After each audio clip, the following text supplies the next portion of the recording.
ಚನ್ನರಾಯಪಟ್ಟಣ ತಾಲೂಕಿನ ಶ್ರವಣಬೆಳಗೊಳ ಹೋಬಳಿಯ ಹಡಿನಹಳ್ಳಿ ಗ್ರಾಮದ ರಂಗಂ ಎಂಬ ವೃದ್ಧ ಮಹಿಳೆಗೆ ಪಿತ್ರಾರ್ಜಿತ ಆಸ್ತಿಗಾಗಿ 28 ಗುಂಟೆ ಜಮೀನು ಬಂದಿರುತ್ತೆ. ಈ 28 ಗುಂಟೆ ಜಮೀನನ್ನ ರಂಗಮನ ಸಾಕು ಮಗ ಮಂಜುನಾಥ್ ಎಂಬುವರು ಮೋಸದಿಂದ ದಾನದ ಪತ್ರದ ಮೂಲಕ ತಮ್ಮ ಹೆಸರಿಗೆ 28 ಗುಂಟೆ ಜಮೀನನ್ನ ಖಾತೆ ಮಾಡಿಸಿಕೊಂಡು ಕೆಲವು ದಿನಗಳ ನಂತರ ರಂಗಮ್ಮನನ್ನ ಮನೆಯಿಂದ ಹೊರಹಾಕಿರ್ತಾರೆ. ಈ ವಿಚಾರವನ್ನ ರಂಗಮ್ಮನವರು ನಾಡಪ್ರಭು ಕೆಂಪೇಗೌಡ ವೇದಿಕೆಯ ಅಧ್ಯಕ್ಷರು ಆದ ಆನಂದ್ ಅವರ ಬಳಿ ಹೇಳಿಕೊಳ್ತಾರೆ. ಈ ವಿಚಾರವನ್ನ ಸಂಪೂರ್ಣವಾಗಿ ಆಲಿಸಿದ ಆನಂದ್ ಅವರು ಹಿರಿಯ ನಾಗರಿಕರ ನ್ಯಾಯಾಲಯದಲ್ಲಿ ಅರ್ಜಿ ಸಲ್ಲಿಸಿ ಸೂಕ್ತ ನ್ಯಾಯ ಒದಗಿಸಿಕೊಡುವಂತೆ ಮನವಿ ಮಾಡುತ್ತಾರೆ. ಈ ವಿಚಾರವಾಗಿ ಉಪವಿಭಾಗದ ಅಧಿಕಾರಿಗಳಿಗೂ ಕೂಡ ಅರ್ಜಿ ಸಲ್ಲಿಸಿರುತ್ತಾರೆ. ನೊಂದ ಮಹಿಳೆ ರಂಗಮ್ಮನವರ ಕೋರಿಕೆಯನ್ನು ಆಲಿಸಿದ ಉಪವಿಭಾಗದ ಅಧಿಕಾರಿಗಳು ರಂಗಮ್ಮನ ಹೆಸರಿಗೆ ಮರು ಖಾತೆ ಮಾಡುವಂತೆ ಆದೇಶ ಮಾಡಿರುತ್ತಾರೆ. ಈ ಸಂದರ್ಭವನ್ನ ಮತ್ತೊಮ್ಮೆ ದುರುಪಯೋಗಪಡಿಸಿಕೊಂಡ ರಂಗಮ್ಮನ ಸಾಕು ಮಗ ಮಂಜುನಾಥ್ ಮತ್ತು ಹಡಿನಹಳ್ಳಿ ಗ್ರಾಮದ ಕೆಲವು ಪ್ರಭಾವಿ ವ್ಯಕ್ತಿಗಳು ಹಾಸನ ಉಪವಿಭಾಗದ ಅಧಿಕಾರಿಗಳ ಆದೇಶವನ್ನು ಧಿಕ್ಕರಿಸಿ ಹಾಗೂ ಉಪವಿಭಾಗದ ಅಧಿಕಾರಿಗಳ ಆದೇಶವನ್ನು ಮರೆಮಾಚಿಸಿ ವೃದ್ಧ ಮಹಿಳೆಯಾದ ರಂಗಮ್ಮನನ್ನ ನಿಮ್ಮ ಹೆಸರಿಗೆ ಜಮೀನನ್ನ ಖಾತೆ ಮಾಡಿಸಬೇಕು ಅಂತ ಕರೆದುಕೊಂಡು ಹೋಗಿ ಚನ್ನರಾಯಪಟ್ಟಣ ಉಪ ನೋಂದಣಿ ಅಧಿಕಾರಿಗಳ ಕಚೇರಿಯಲ್ಲಿ ಸಹಿಯನ್ನ ಪಡೆದುಕೊಂಡಿರುತ್ತಾರೆ. ಹಡಿನಹಳ್ಳಿ ಗ್ರಾಮದ ರಂಗಮ್ಮನ ಸಾಕು ಮಗ ಮಂಜುನಾಥ್ ಎಂಬುವರು ಹಾಗೂ ಹಡಿನಹಳ್ಳಿ ಗ್ರಾಮದ ಮರಿಗೌಡ್ನು ಹೆಂಡತಿಯಾದ ಪುಟ್ಟ ಲಕ್ಷ್ಮಮ್ಮ ಎಂಬುವರು ಮೋಸದಿಂದ ವೃದ್ಧ ಮಹಿಳೆ ರಂಗಮ್ಮನಿಗೆ ವಂಚನೆ ಮಾಡಿ ಅಕ್ರಮವಾಗಿ ನೋಂದಣಿ ಮಾಡಿಸಿಕೊಂಡಿರುತ್ತಾರೆ. ನೋಂದಣಿ ಅನಂತಮನ ರಂಗಮ್ಮ ಹೊರಗಡೆ ಬಂದಾಗ ಹಣಕಾಸಿನ ವಿಚಾರವಾಗಿ ಚರ್ಚೆ ನಡೆಯುವ ವಿಷಯವನ್ನ ಅದೇ ಊರಿನ ವ್ಯಕ್ತಿಗಳು ರಂಗಮ್ಮ ಅವರು ಗಮನಕ್ಕೆ ತರ್ತಾರೆ.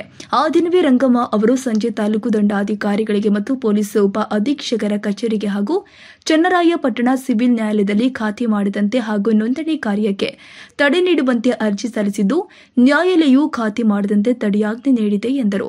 ಆದರೂ ಕೂಡ ರಾಜಕೀಯ ಬಲ ಹಣಬಲ ಹೊಂದಿರುವ ಪ್ರಭಾವಿ ವ್ಯಕ್ತಿಗಳು ರಂಗಮ್ಮನ ಮೇಲೆ ದೌರ್ಜನ್ಯ ಎಸಗಲು ಮುಂದಾಗಿದ್ದಾರೆ. ಈ ವಿಚಾರವನ್ನ ರಂಗಮ್ಮ ಅವರು ನಾಡಪ್ರಭು ಕೆಂಪೇಗೌಡರು ವೇದಿಕೆ ಅಧ್ಯಕ್ಷರ ಗಮನಕ್ಕೆ ತಂದಿರುತ್ತಾರೆ. ಈ ವಿಚಾರವಾಗಿ ಈ ದಿನ ಹಡಿನಹಳ್ಳಿ ಗ್ರಾಮಕ್ಕೆ ಭೇಟಿ ನೀಡಿ ರಂಗಯ್ಯ ಅವರ ಪರವಾಗಿ ಹೋರಾಟ ಮಾಡುವುದಾಗಿ ಭರವಸೆ ನೀಡಲಾಗಿದೆ. ಇದೇ ಸಂದರ್ಭದಲ್ಲಿ ಮಾತನಾಡಿದ ಚನ್ನರಾಯಪಟ್ಟಣ ತಾಲೂಕು ಛಲವಾದಿ ಮಹಾಸಭಾ ಅಧ್ಯಕ್ಷರು ಆದ ಬಾಲು ಮಾತನಾಡಿ, ನೊಂದ ವೃದ್ಧ ಮಹಿಳೆ ಪರವಾಗಿ ನಮ್ಮ ಸಂಘಟನೆ ಬೆಂಬಲವಾಗಿ ಸದಾ ನಿಲ್ಲತೆ ಎಂದರು. ನೊಂದ ಮಹಿಳೆ ರಂಗಮ್ಮನ ಜಮೀನಿಗೆ ಯಾರಾದರೂ ಬಂದು ಗಲಾಟೆ ಮಾಡಿದರೆ ಈ ಘಟನೆಗೆ ಜಮೀನು ಖರೀದಿ ಮಾಡಿರುವ ವ್ಯಕ್ತಿಗಳ ನೇರ ಹೊಣೆಗಾರರು ಎಂದರು. ಇದು ಮೂಲತಃ ಇವ್ರದೇ ಎಸಿಲಿ ಆಡಲ್ ಆದಮೇಲೆ ಇವರಿಗೆ ಖಾತೆ ಮಾಡ್ತೀರಿ ಅಂತೆಲ್ಲ ಆದಮೇಲೆ ಆದೇಶನ ಇವರು ವಿರುದ್ಧನ ಮಾಡಿ ಆದೇಶ ಧಿಕ್ಕರಿಸಿ ಇವರು ಏನು ಮಾಡಿದ್ದಾರೆ, ನಮಗೆ ಮೋಸ ಮಾಡಿದ್ದಾರೆ. ಅದರಿಂದ ನಾವೆಲ್ಲ ಬಂದು ಜಾಗ ನೋಡ್ಕೊಂಡು ಬಂದು ಇವತ್ತು ನಮಗೆ ಇಲ್ಲಿ ಗುಡ್ಸ್ಲಾ ಕೂಡ ಒಂದು ಕೆಲಸ ಮಾಡಿಕೊಡ್ತೀವಿ. ಒಮ್ಮೆ ಈ ಜಾಗ ಬಿಟ್ಟರೆ ಉಣಕ್ಕೂ ಜಾಗ ಇಲ್ಲ. ಅದರಿಂದ ನಾವೇ ನಿಂತು ಇಲ್ಲಿ ಗುಡಿಸಲೆಲ್ಲ ಹಾಕಿ ಒಮ್ಮನ್ನು ಬಿಟ್ಟು ಹೋಗ್ತೀವಿ. ಮುಂದೆ ಏನಾದರೂ ಇಲ್ಲಿ ಒಮ್ಮಿಗೆ ತೊಂದರೆ ಕೊಡೋದಾಗಲಿ ಇನ್ನು ಬೇರೆ ಥರ ಕಿರುಕುಳ ಕೊಡೋದಾಗಲಿ ಮಾಡಿದರೆ ಇದ್ರ ಬಗ್ಗೆ ನಾವು ಮುಂದಿನ ದಿನ ನಮ್ಮ ಏನು ತಾಲೂಕಲ್ಲಿ ಜಿಲ್ಲೆ ಏನು ಸಂಘಟನೆಗಳಿದೆ ನೊಂದ ಅಜ್ಜಿ ಮಹಿಳೆ ಪಾಪ ಈಗ ಯಾರೂ ಇಲ್ಲ ಇದೇನಾಗಿರ್ತದೆ ಇವ್ರಿಗೇನೋ ಮುಂದೆ ತೊಂದರೆ ಕೊಡೋದಾಗಲಿ ಏನೋ ಮಾಡಿದರೆ ನಾವು ಇಡೀ ತಾಲೂಕು ಇಡೀ ಜಿಲ್ಲೆಯಲ್ಲಿ ಏನು ಸಂಘಟನೆಗಳಿದೆ ಎಲ್ಲರಿಗೂ ನಾವು ಕರೆ ಕೊಡ್ಕೊಂಡು ನಾವು ಇಲ್ಲಿ ಉಗ್ರವಾದ ಹೋರಾಟ ಮಾಡಬೇಕು ಅಂತ ಒಂದು ಎಚ್ಚರಿಕೆ ಕೊಡ್ತೇವೆ. ಇವತ್ತು ಮೊದಲಿಗೆ ನಮ್ಮ ಸಂವಿಧಾನ ಶಿಲ್ಪಿ ವಿಶ್ವರತ್ನ ಡಾಕ್ಟರ್ ಬಿ ಆರ್ ಅಂಬೇಡ್ಕರ್ ಇವತ್ತು ಸ್ಮರಿಸುತ್ತಾ ಇವತ್ತು ಹುಟ್ಟುಹಬ್ಬದ ಅಂಗವಾಗಿ ಇವತ್ತು ಒಂದು ಏನು ಅಮ್ಮ ಇದೆ ನಮಗೆ ಎಲ್ಲೂ ನ್ಯಾಯ ಸಿಕ್ಕಿಲ್ಲ. ಇವತ್ತು ನಮ್ಮ ಸಂಘ ತಾಯಿಗೆ ರಂಗಮ್ಮ ಅಂತ ಒಬ್ಬ ಮಹಿಳೆಗೆ ಎಲ್ಲ 66-68 ವರ್ಷ ಹಿರಿಯ ನಾಗರಿಕರು ಅವ್ರ ಗಂಡ ತೀರೋಗಿದ್ದಾರೆ. ಮಕ್ಕಳು ನೋಡ್ಕೊತಾಯಿಲ್ಲ, ಹೆಣ್ಮಕ್ಳು ಸರಿಯಾಗಿ ನೋಡ್ಕೊತಾ ಇಲ್ಲ. ಈ ಅಮ್ಮ ಪರಿಚಯ ಆದಮೇಲೆ ಯಾವ ರೀತಿ ಪರಿಚಯ ಆಯಿತು ಅಂದ್ರೆ ನನಗೆ ಇವ್ರ ಮೊಮ್ಮಗನ ಸೇರ್ಸೋಕ್ಕೆ ಇವ್ರ ಮಗಳು ಆಮೇಲೆ ಇನ್ನೊಬ್ಬರು ಅಡನಳ್ಳಿಯರು ಇದಕ್ಕೆ ಬರ್ತಾಯಿದ್ರು ಮಂಗಳೂರು PU ಕಾಲೇಜಿಗೆ. ಹುಡುಗ ಇಲ್ಲೇ ಇದ್ದಾನೆ, ಬರಪ್ಪ ಹುಡುಗ ಎಲ್ಲ ಇದ್ದಾನೆ. ಇವನು 96% SLCಲಿ ಬಂದಾಗ ಅಲ್ಲಿ PU ಕಾಲೇಜಲ್ಲಿ ಡೊನೇಷನ್ ಕೇಳಿದ್ದಾರೆ. ಕೇಳಿದಾಗ ಯಾರೋ ವ್ಯಕ್ತಿ ಹೇಳಿದ್ದಾರೆ, ನಿಮ್ಮ ನೋಡಮ್ಮ ಕಮ್ಮಿ ಆಗಬೇಕು ಅಂತ ಅಲ್ಲಿ ಕೆಂಪೇಗೌಡ ವೇದಿಕೆ ಅಧ್ಯಕ್ಷರಿದ್ದಾರೆ, ಒಂದು ಮಾತು ಹೇಳ್ಸಮ್ಮ ಅವ್ರ ಕೈಲಿ ಬಂದಾಗ ಹತ್ಕೊಂಡು ಅಂತ ಅಜ್ಜಿ ನಮ್ಮ ಮಗನ ಸೇರಿಸ.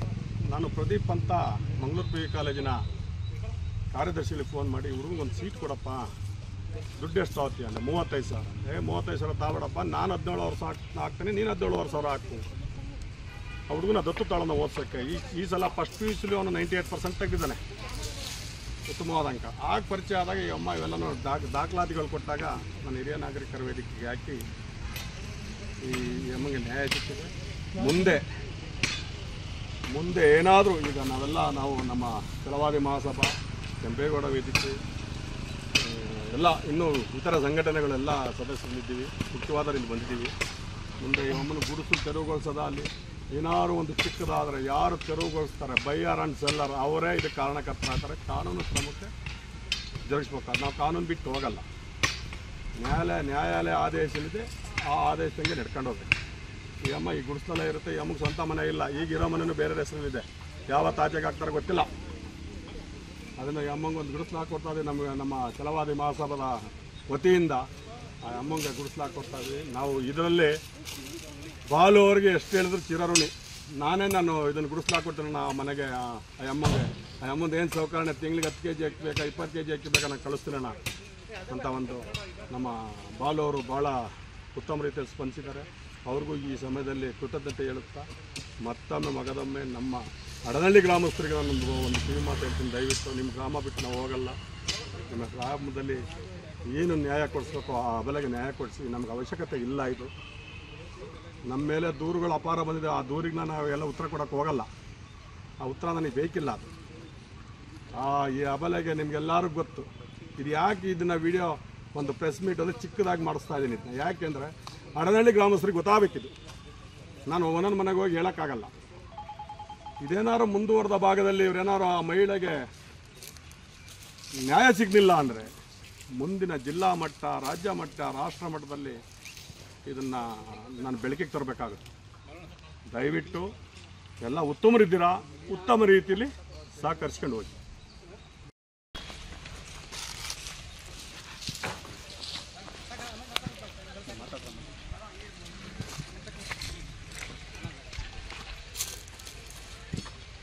ನಾವು ಆಸ್ಪತ್ರೆಗೆ ಕಣ್ಣು ಆಪ್ರೇಷನ್ ತೋರ್ಸೋಕ್ಕೆ ಅಂತ ಹೋಗಿದ್ದಾಗ ನಮ್ಮ ಮಂಜುನಾಥ್ ಬಂದು ತಾತದನ್ನು ಕರ್ಕೊಂಡೋಗಿ ತಲೆ ಕಟ್ಟಿಸ್ಕೆ ಬಾ ನನ್ನ ಹೆಸ್ರಿಗೆ ಮಾಡಿಸ್ಕೊಡ್ತೀನಿ ನಾನೆಲ್ಲನೂ ಬಾ ಅಂತ ಕರ್ಕೊಂಡೋಗಿ ಅದೇನು ಮಾಡಿಸ್ಕೊಂಡ್ರೆ ಏನೋ ಓದಕ್ಕೆ ಬರೋಕ್ಕೆ ಬರೆಯೋಕ್ಕೆ ಬರೋಕ್ಕೆ ಏನೂ ಗೊತ್ತಿಲ್ಲ. ಸ್ವಾಮಿ ಏನು ಅನ್ನೋದು ಗೊತ್ತಿಲ್ಲ. ಕರ್ಕೊಂಡೋಗ್ಬಿಟ್ಟು ಅಲ್ಲಿ ಸೈನ್ ಮಾಡಿಸಿದ್ರು. ಸೈನ್ ಮಾಡಿಸಾದ್ಮೇಲೆ ಈಚೆ ಕಡೆಗೆ ಬಂದಮೇಲೆ ಅದೇನೇನೋ ದುಡ್ಡು ವಿಷಯ ಏನೇನೋ ಮಾತಾಡ್ತಿದ್ರು. ಆಮೇಲೆ ಈ ಅಣ್ಣಗೆ ಫೋನ್ ಮಾಡಿ ಅಣ್ಣ ಹಿಂಗೆ ಮಾತಾಡ್ತಾರೆ ಸೈನ್ ಮಾಡಿಸ್ಕೊಂಡ್ರು. ಅವರಂತೆ ಇವ್ರು ಮಾರ್ತವ್ನು ಕಣಮ್ಮ ಅವರಂತೆ ಇದು ಮಾಡೋಕ್ಕೆ ಮಾಡ್ತಾವನೆ ಅಂತ ಅಂದರು. ಅನ್ನೋದು ಏನು ನೋಡೋಣ ಅಂತ ಅಣ್ಣನ ಕೈ ಮುಕ್ಕು ನಮ್ಮ ಮಗಿದ್ದೇನೆ ಕಣಪ್ಪ. ಇವರಿಂದಲೇ ನಂಗೆ ಒಂಚೂರು ಸಿಕ್ತಿರ್ಗಿ ಯಾರೂ ಇಲ್ಲ ಕಣಪ್ಪ. ಅದು ಯಾರೂ ಇಲ್ಲ. ನನ್ನ ಗಂಡನೂ ಹೋದ್ರು 1 ವರ್ಷ ಆಯ್ತಿತ್ತು ಇರೋದು. ಯಾರೂ ಇಲ್ಲ ಸ್ವಾಮಿ. ಇವರೇ ನಮ್ಮ ಮಗ ಎಲ್ಲ ಇವರು ಪಾಪ. ಇವರಿಗೆ ಪಾಪ ಮಾಡ್ತಾರೆ. ಇವರಿಲ್ದಿದ್ರೆ ಇಲ್ಲ.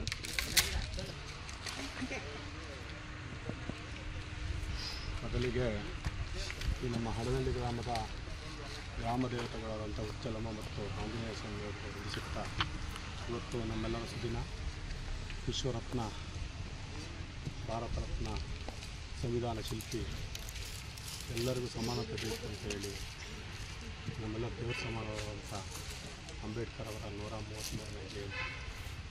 ಅದಕ್ಕೆಲ್ಲರಿಗೂ ಸಮಸ್ತ ನಾಗರಿಕರಿಗೂ ಶುಭಾಶಯ ಕೋರ್ತಾರೆ.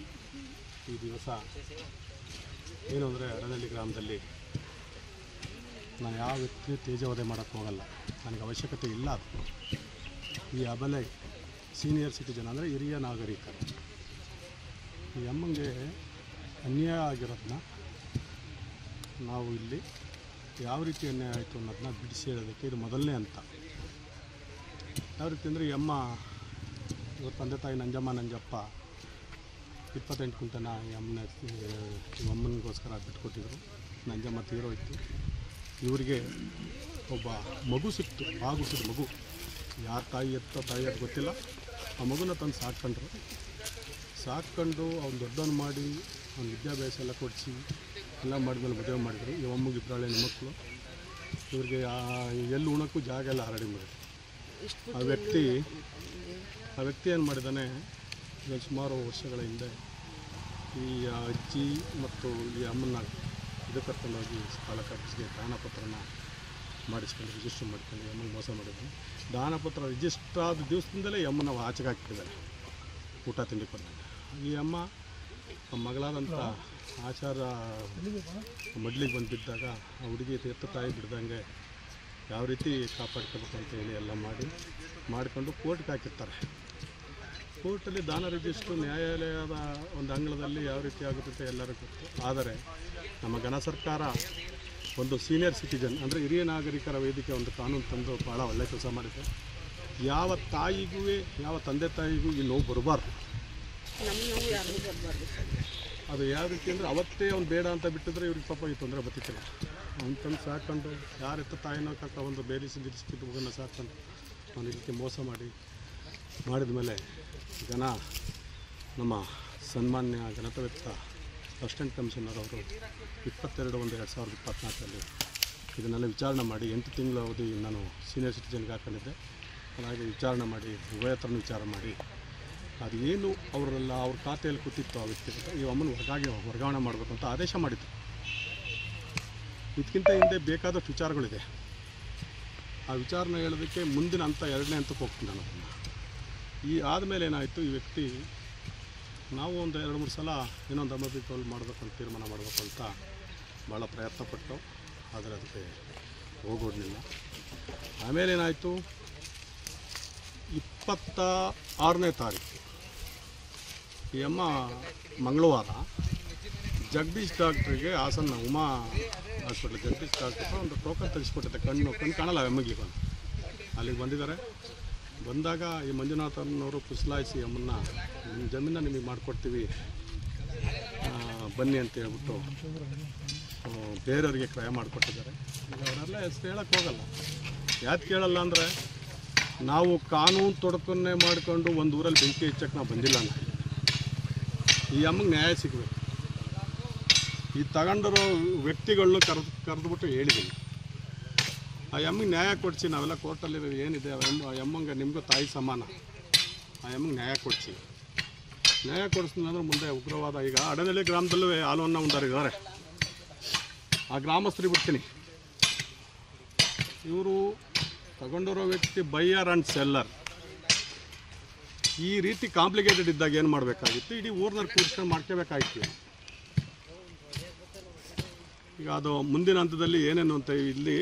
ಆಮೇಲೆ ಏನಾಯಿತು, ಅವತ್ತಿನ ಸಂಜೆನೆ ಇವರು 4:45 ರಿಜಿಸ್ಟರ್ ಮಾಡಿಸಿದ್ದಾರೆ.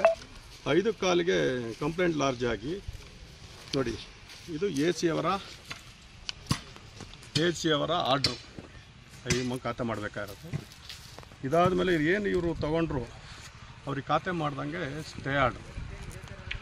ಮತ್ತು ಹಿರಿಯ ನಾಗರಿಕರಿಗೊಂದು ಇದು ಮಹಿಳಾ ಸಬಲೀಕರಣಕ್ಕೊಂದು ಕೇಸ್ ಕೊಟ್ಟು DYSP ಅವರು, ತಹಸೀಲ್ದಾರರು, ಸಬ್ ಇನ್ಸ್ಪೆಕ್ಟರ್, ಸರ್ಕಲ್ ಇನ್ಸ್ಪೆಕ್ಟರ್ಗೆಲ್ಲ ಕೊಟ್ಟಿಲ್ಲ. ಅಕ್ರಮವಾಗಿಬಿಟ್ಟಿದೆ. ಮುಂದಿನ ದಿನಗಳಲ್ಲಿ ನಮಗೇನು ಇಲ್ಲಿ ಒಬ್ಬೊಬ್ರಿಗೆ ತಂದು ಹಾಕಿಬಿಟ್ಟು ತಮಾಷೆ ನೋಡೋ ಒಂದು ಅವಶ್ಯಕತೆ ನನಗಿಲ್ಲ.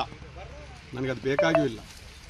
ಈ ಹಿರಿಯ ನಾಗರಿಕರಾದಂಥ ಈ ರಂಗಮ್ಮಂಗೆ ನ್ಯಾಯ ಸಿಗದೆ ಹೋದರೆ ಅಡನಹಳ್ಳಿ ಗ್ರಾಮದ ಏನು ನಿಮ್ಮ ಸತ್ಯವಂತ ದೇವರಿದೆ, ಆಂಜನೇಯ ಸ್ವಾಮಿ ದೇವಸ್ಥಾನ, ಅಲ್ಲಿಗೆಲ್ಲರೂ ಒಗ್ಗೂಡಿಸಿ ಈ ಅಮ್ಮಂಗೆ ನ್ಯಾಯ ಕೊಡಿಸ್ಬೇಕು ತಾವೆಲ್ಲ ಗ್ರಾಮಸ್ಥರು. ನಾನು ಎಲ್ಲರ ಮನೆಗೂ ಹೋಗಿ ಹೇಳೋಕ್ಕಲ್ಲ, ಪಂಚಾಯತಿ ಕೊಡಿ ಅಂತ. ಅದಕ್ಕೋಸ್ಕರ ಮೀಡಿಯಾ ಮುಂದೆ ಬಂದಿದ್ದೀನಿ. ಈ ಅಮ್ಮನ ತಪ್ಪಿದ್ರೆ ತಪ್ಪು ಅನ್ನಿ, ತಗೊಂಡ್ರೆ ತಪ್ಪಿದ್ರೆ ತಪ್ಪು ಅನ್ನಿ, ಕೊಟ್ಟರು ತಪ್ಪಿದ್ರೆ ತಪ್ಪು ಅನ್ನಿ. ಎಲ್ಲರೂ ಗೊತ್ತಾಗಬೇಕಿದೆ, ಅನ್ಯಾಯ ಆಗಬಾರ್ದು. ಈ ಮುಂದಿನ ದಿನಗಳಲ್ಲಿ ಇದಕ್ಕೇನಾದ್ರು ಅವರು ನಾವು ಏನು ಈ ದಿವಸ ಡಾಕ್ಟರ್ BR ಅಂಬೇಡ್ಕರ್ ಅವರ ಸಂವಿಧಾನ ಶಿಲ್ಪಿ, ಭಾರತ ರತ್ನ, ವಿಶ್ವರತ್ನ ಅವರ ಜನ್ಮದಿನಾಚರಣೆ ಶುಭಾಶಯ ಕೋರುತ್ತಾ ಅಡನಹಳ್ಳಿ ಗ್ರಾಮದ ಎಲ್ಲ ಸರ್ವ ಸದಸ್ಯರು ಮತ್ತು ಸರ್ವ ಜನಾಂಗಕ್ಕೂ ನಾನು ತಿಳಿಯಪಡಿಸಿದೆ ಅಂದರೆ, ನಮ್ಗೆ ಯಾವುದೇ ರೀತಿಯಾದ ಒಂದು ದ್ವೇಷ ಅಲ್ಲಿ ಅಸೂಯೆ ಯಾವುದೂ ಇದರಲ್ಲಿ ಇಲ್ಲ. ಹಿರಿಯ ನಾಗರಿಕರಾದ ರಂಗಮ್ಮಂಗೆ ವಂಚನೆ ಮತ್ತು ಮೋಸ ಆಗಿರೋದ ಒಂದು ವಿರುದ್ಧ ನಾವಿಲ್ಲಿ ಪ್ರತಿಭಟನೆ. ಮತ್ತು ನಿಮಗೆಲ್ಲ ಗೊತ್ತಿರ್ಬೋದು, ಅದೆಲ್ಲ ನಾನು ಹಳೆದೆಲ್ಲ ಈಗ ಹೇಳಕ್ಕೆ ಹೋದಲ್ಲ, ನಿಮ್ಮೆಲ್ಲ ಇಡೀ ಗ್ರಾಮಕ್ಕೆ ಗೊತ್ತು. ಸ್ವಂತ ಮಗನೋ, ಸಾಕು ಮಗನೋ, ಬೇರೆ ರೆತ್ತ ಮಗನೋ ಅಂತ ಇಡೀ ಗ್ರಾಮಕ್ಕೆ ಗೊತ್ತು. ಅದರ ಮುಂದಿನ ಭಾಗ ಹೇಳ್ತೀನಿ. ಅಡನಹಳ್ಳಿ ಗ್ರಾಮಸ್ಥರಿಗೆ ಇದು ಗೊತ್ತಿಲ್ಲದ ಹೋದ ವಿಚಾರ. ಯಾರು ಈ ಜಮೀನನ್ನ ತಗೊಂಡಿದ್ದಾರೋ ಆ ವ್ಯಕ್ತಿನೇ ಈ ಒಮ್ಮಕ್ಕಲ್ಲಿ ಕೇಸ್ ಹಾಕ್ಸಿದ್ದಾರೆ. ಇವ್ರ ಗಂಡ ಸತ್ತೋದಾಗ ಅವ್ರ ಮನೆಗೆ ಕಿತ್ತಿ ಕಾರ್ಯಕ್ಕೆಲ್ಲ ಅಮೌಂಟ್ ಕೊಟ್ಟಿದ್ದಾರೆ. ಈ ವ್ಯಾಪಾರ ಕುಟ್ಕೋಬೇಕಿದ್ರೆ AC ಕೋರ್ಟಲ್ಲಿ ಆಗಿದೆ ಅಂತ ಗೊತ್ತಾಗಿಯೂ ಸಹ ವ್ಯಾಪಾರ ಕುಟ್ಕೋಬೇಕಾದ್ರೆ ಅಮ್ಮನ ಬರಬೇಕಾದ ಪಾಲ್ ನೀನು ತಗೊಳಮ್ಮ ಅಂತ ಕೇಳಿಲ್ಲ. ಯಾರನ್ನೋ ಮೂರನೇ ಜನಗಳನ್ನ ಕೂರಿಸಿ 3ನೇ ತಿನ್ನಂಗೆ ಮಾಡಿದರು. ಎಲ್ಲ ಗೊತ್ತಿದ್ದು ಸಹ ಇವರು ಈ ರೀತಿ ಅನ್ಯಾಯ ಮಾಡಿದ್ರಿಂದ. ಆಮೇಲೆ ಇನ್ನೊಂದು ಹಿಂದಿನ ವಿಚಾರಕ್ಕೆ ಹೋಗ್ತೀನಿ. ಇಲ್ಲಿ ರಾಜ್ಕುಮಾರ್ ಅವರೇ, ಇವ್ರ ಗಂಡ ತೀರೋದಾಗ ಇವ್ನು ಸಾಕು ಮಗ ಇದ್ನಲ್ಲಪ್ಪ, ಇಡೀ ಊರಿಗೆ ಗೊತ್ತು. ಹೆಣ ಹೊರಗೆ ಬರ್ದಿಲ್ವಂತೆ, ಆ ವ್ಯಕ್ತಿನ ದಫನ್ ಮಾಡಕ್ಕೆ ಬರ್ದಿಲ್ವಂತೆ, ಇಡೀ ಊರೇ ಹೇಳುತ್ತೆ ಆ ಮಾತನ್ನ. ಅದು ಹೋಗ್ಲಿ, ಈ ಅಮ್ಮಂಗೆ ಮೋಸ ಮಾಡಿ ಎಲ್ಲ ಹಿಂಗೆ ಬರ್ಸಿ ಆಮೇಲೆ 138 ತೊಂದರೆ ಕೊಟ್ಟಿದ್ದಾರೆ ಇವ್ರಿಗೆ. ಪಾಪ ಇವ್ರಿಗೆ ಯಾರೂ ಇಲ್ಲ ಸಪೋರ್ಟಿವ್ ಆಗಿ. ಅದರಿಂದ ಹೇಳ್ತಾ ಇದ್ದೀನಿ, ಈಗಲೂ ಅವಕಾಶ ಕಾಲ ಮಿಂಚಿಲ್ಲ. ಅಡನಹಳ್ಳಿಯಲ್ಲಿ ಹಾಲು ಕೊಡದ ಜನತೆ ಮತ್ತು ಉತ್ತಮವಾದ ಜನತೆ ಇದ್ದೀರಾ. ಮೂರನೇ ವ್ಯಕ್ತಿ ಇದರೊಳಗೆ ಪ್ರವೇಶ ಮಾಡೋದು ಬೇಡ. ದಯವಿಟ್ಟು ಒಮ್ಮೆ ನ್ಯಾಯ ಧರಿಸ್ಕೊಡಿ. ನಾವು ಯಾಕೆ ಇವತ್ತು ಬಂದಿದ್ದೀವಿ, ಅಂಬೇಡ್ಕರ್ ದಿನ ಅವ್ರು ಸಮಾನತೆ ಬೇಕು ಅಂತ ಕೇಳಿದರು ಅಂಬೇಡ್ಕರ್ ಅವರು. ಎಲ್ಲರಿಗೂ ಸಮಾನತೆ, ಎಲ್ಲರಿಗೂ ಸಮಾನ ಹಕ್ಕು ಬೇಕು ಅಂತ. ಅದಕ್ಕೋಸ್ಕರನೇ ಇವತ್ತು ಆ ಪುಣ್ಯಾತ್ಮನ ಜನ್ಮದಿನದಂತೆ ಬಂದು ನಾನು ಈ ಅಮ್ಮನ್ನ ಇಲ್ಲಿ ಕೂರಿಸಿ ಅಮ್ಮನ ಒಂದು ನೋವೇನಿದೆ ಅದೆಲ್ಲನೂ ಬೇರೆ ಒಂದು ಮೀಡಿಯಾದಲ್ಲಿ ಹೇಳಿದ್ದೀವಿ. ಇದನ್ನು ಅಡನಹಳ್ಳಿ ಗ್ರಾಮಕ್ಕೆ ಮಾತ್ರ ಬಿಡ್ತಾ ಇದ್ದೀನಿ.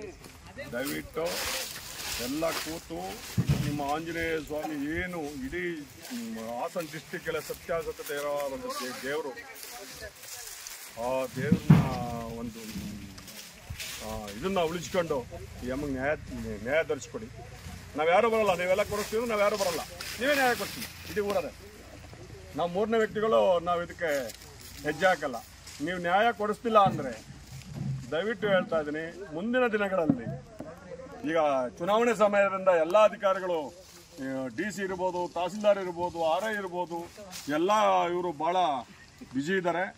26ನೇ ತಾರೀಕು ಕಳೆದಿದ್ದಂಗೆ ಇಲ್ಲಿಂದ ಇಡೀ ಸಂಘ ಸಂಸ್ಥೆಗಳು, ನಮ್ಮ ಭೂಮಿ ಕ್ಷೇಮ ಸಂಘ ಇರ್ಬೋದು, ಛಲವಾದಿ ಸಂಘ ಇರ್ಬೋದು, ಕೆಂಪೇಗೌಡ ವೇದಿಕೆ ಇರ್ಬೋದು, ಚನ್ನಾವಣದಲ್ಲಿ 84 ಸಂಘ ಇದೆ. ಎಲ್ಲ ಪದಾಧಿಕಾರಿಗಳು ನಿಮ್ಮ ಆಂಜನೇಯ ಸ್ವಾಮಿ ದೇವಸ್ಥಾನದಿಂದ ಈ ಅಮ್ಮಗೆ ನ್ಯಾಯ ಕೊಡ್ಸೋಕ್ಕೋಸ್ಕರ DC ಅವ್ರಿಗೂ ಇದನ್ನ ನೋಡ್ತಾರೆ ಅಂತ ನಾನು ತಿಳ್ಕೊಂಡಿರ್ತೀನಿ. ಭಾಳ ನಮ್ಮ ಜಿಲ್ಲೆಗೆ ಅತ್ಯುತ್ತಮವಾದಂಥ ಜಿಲ್ಲಾಧಿಕಾರಿಗಳು ಸಿಕ್ಕಿದ್ದಾರೆ ಸತ್ಯಭಾಮ ಮೇಡಮ್ ಅವರು. ದಯವಿಟ್ಟು ನೀವು ಮಾಧ್ಯಮದ ಮುಖಾಂತರ ನೋಡಿ ಈ ಹಿರಿಯ ನಾಗರಿಕರಿಗೆ ಒಂದು ನ್ಯಾಯ ಒದಗಿಸಿಕೊಡ್ಬೇಕು. ನೀವು ಅದನ್ನು ನಾವು ನಿಮಗೂ ಇದನ್ನು ಅರ್ಜಿ ಸಲ್ಲಿಸ್ತೀವಿ.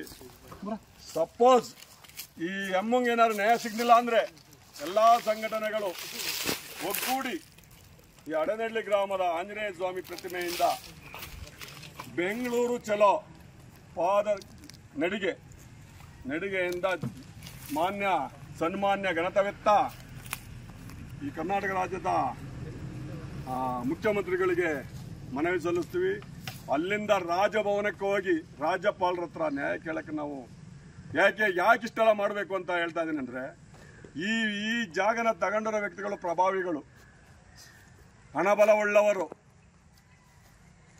ಮುಂದೆ ಇವಾಗ ನ್ಯಾಯ ಸಿಗುತ್ತೋ ಇಲ್ಲೋ ಗೊತ್ತಿಲ್ಲ.